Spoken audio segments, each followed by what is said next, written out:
All the tools you see here before you have one thing in common, and that is that they are cheap. So all of these tools were bought at either Harbor Freight or their Home Depot's HDX brand or some other cheap budget brand that I bought off Amazon or eBay because it was for a very specific reason and I'm not going to use it very often, or it's a very, very simple tool. So while a lot of people will talk about how horrible Harbor Freight is, how bad HDX is, and complain about all these other tools, one thing you have to look at is what type of tool are you buying and how complicated of a mechanism is it? I'm not gonna buy a Harbor Freight air compressor. I'm not gonna buy any sort of battery tool from Harbor Freight. I'm not gonna buy complicated tools that require a lot of research. There need to be precision. Things need to match up and work. They're just some tools that you need an expensive version of.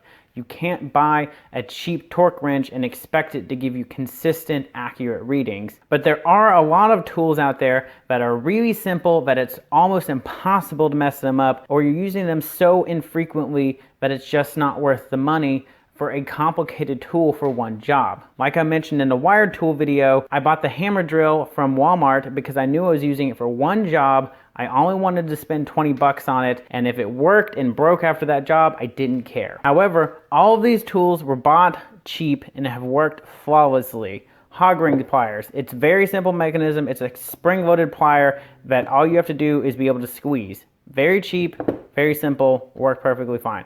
Pliers, these really long pliers, super cheap, very useful for what you need them for, no issues. Removing an oil filter, usually you can just do it by hand. If you need a little extra leverage, you use this maybe 2 or 3 times a year. It just doesn't need to be that complicated. A chisel. You're going through wood. Yes, it might dull a little faster than the name brand one, but I am not a carpenter. I needed it to do some mortises on one door. I got the job done, and now I have them sitting around if I need them in the future. It's impossible to mess up a pick. It's just a short, little pointy thing for getting in tight places.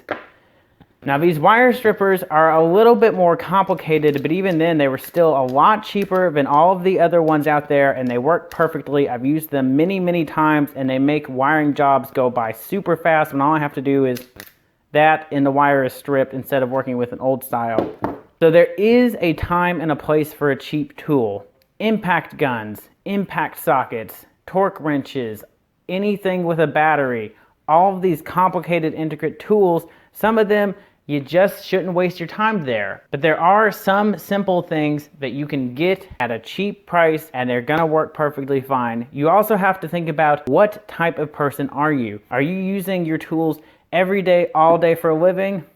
You should probably get a nicer tool. If you're only gonna use it a couple times, it's not gonna be used very often. You can get away with a cheaper product because while it might not have the longevity of some nicer brands, you don't need that longevity. You're not gonna use it that much in your lifetime to warrant the more expensive price of a nicer product. So don't expect a cheap tool to do the job quite as well or for quite as long, but be realistic about what you're expecting it to do, and you just might be surprised how good some of these cheap tools are. So of course, if you have any questions or there's a tool you're looking at, maybe I've bought it, maybe I have some advice for you. So go ahead and drop those in the comments below, hit that subscribe button, and I will see you guys next week.